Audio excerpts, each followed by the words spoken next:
ఇరాన్కి సంబంధించిన అధ్యక్షుడి మరణం తర్వాత ఆయన గురించినటువంటి హిస్టరీ మీడియా ఇప్పుడు డీటెయిల్డ్గా రాసుకొచ్చింది. మత బోధకుల కుటుంబంలో మస్హద్ నగరంలో 1960 డిసెంబర్ 14న రైసీ జన్మించారు. మొతాహర్ యూనివర్సిటీలో న్యాయ విద్యను చదివారు. 15 ఏళ్ల వయసులోనే క్వామ్లో మత విద్యను నేర్చుకున్నారు.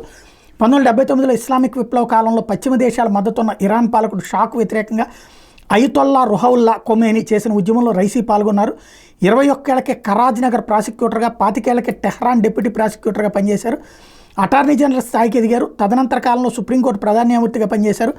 అయితే 1988 ఏడాది జూలై సెప్టెంబర్ కాలంలో ప్రత్యర్థి రాజకీయ పార్టీలకు చెందిన వేలాది మంది రాజకీయ ఖైదీలను దేశవ్యాప్తంగా సామూహికంగా ఉరితీసిన ఉదంతంలో రైసీ ముఖ్య పాత్ర పోషించారని అమెరికా ఇతర దేశాలు ఆరోపించాయి. రైసీ 2017లో హసన్ రౌహానీతో అధ్యక్ష ఎన్నికల్లో పోటీ చేసి ఓడిపోయారు. 2021లో మరోసారి అధ్యక్ష ఎన్నికలు పోటీ చేశారు.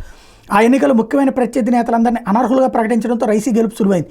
ఛాందసవాద మత సంప్రదాయాల పేరిట భావ ప్రకటన స్వేచ్ఛ, మహిళా మానవ హక్కులు కాలరాశారని ఆయనపై మాయని మచ్చబడింది.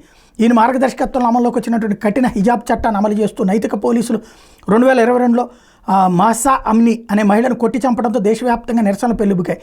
85 ఏళ్ల Iran supreme leader Ayatollah Ali Khomeini భవిష్యత్ రాజకీయ వారసునిగా రైసీ పేరు చాన్నాళ్ళగా వినిపిస్తోంది. హసన్ రౌహానీ కాలంలో కుదిరిన అణు ఒప్పందం నుంచి అమెరికా తప్పుకున్నాక అణ్వస్త్ర స్థాయి యురేనియం శుద్ధిని రైసీ మరింత పెంచి అంతర్జాతీయ ఆంక్షలకు గురయ్యారు. పాత కొత్త ఆంక్షల కారణంగానే కొత్త హెలికాప్టర్లు కొనలేక, పాత హెలికాప్టర్ విడిభాగాలు దొరక్క, మరమ్మతులు చేయలేక చివరికి అదే హెలికాప్టర్ ప్రమాదంలో కన్నుమూశారు. రైసీకి భార్య, 2 కుమార్తెలు ఉన్నారు.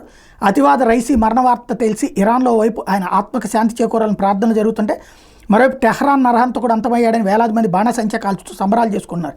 దేశ విదేశాల్లో ఇరానియన్లు వేడుకలు చేసుకుంటున్న వీడియోలు నెట్టింట వైరల్గా మారాయి. నిర్జనలు పేల్చుతున్న మీమ్స్, జోక్స్ కొదవేలేదు.